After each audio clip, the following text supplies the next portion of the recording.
형 let's go 저 건물을 찾으러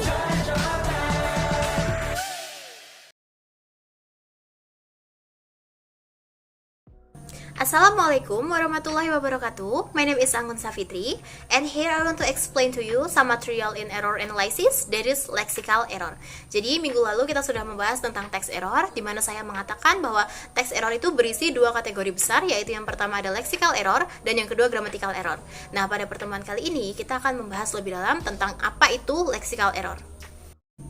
Jadi, leksikal merupakan suatu pola di mana kata-kata digabungkan untuk membentuk suatu kalimat.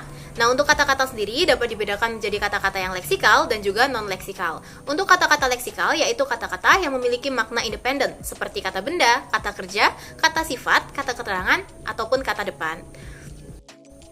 Nah, untuk membentuk suatu kalimat yang leksikal, Dinem menyatakan bahwa leksikal merupakan suatu unsur yang gramatikal dan juga memiliki pola dan teratur. Jadi, dalam membuat kalimat itu, kita tidak hanya memasukkan kata-kata atau memasukkan kosakata yang asal, tapi kalimat itu harus memiliki makna supaya dapat dimengerti oleh lawan bicara kita.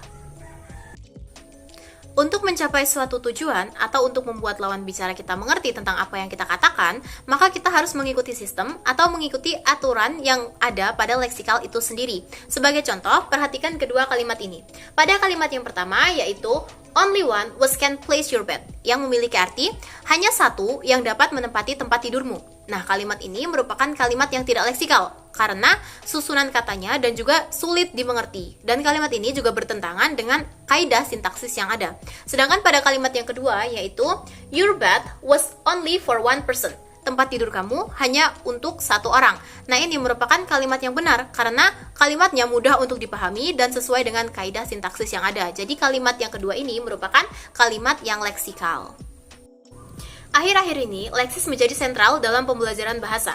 Ada beberapa alasan atau penyebab kenapa leksis dapat dijadikan sentral dalam pembelajaran bahasa. Yaitu yang pertama, batas-batas antara leksis dan tata bahasa dianggap kurang jelas dari sebelumnya, sehingga banyak pembelajar yang melakukan kesalahan dalam hal ini. Nah, yang kedua, pembelajar percaya bahwa kosakata merupakan hal yang sangat penting dalam pembelajaran bahasa.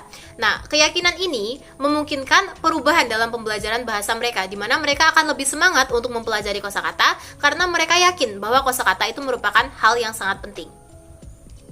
Alasan selanjutnya yaitu, pada beberapa kelompok pembelajar, kesalahan leksikal merupakan kategori kesalahan yang paling sering terjadi, sehingga mereka harus benar-benar mempelajari tentang leksikal ini, atau harus tekun dalam mempelajari leksikal, supaya mereka dapat memperbaiki kesalahan yang mereka lakukan dan tidak membuat kesalahan lagi di masa depan.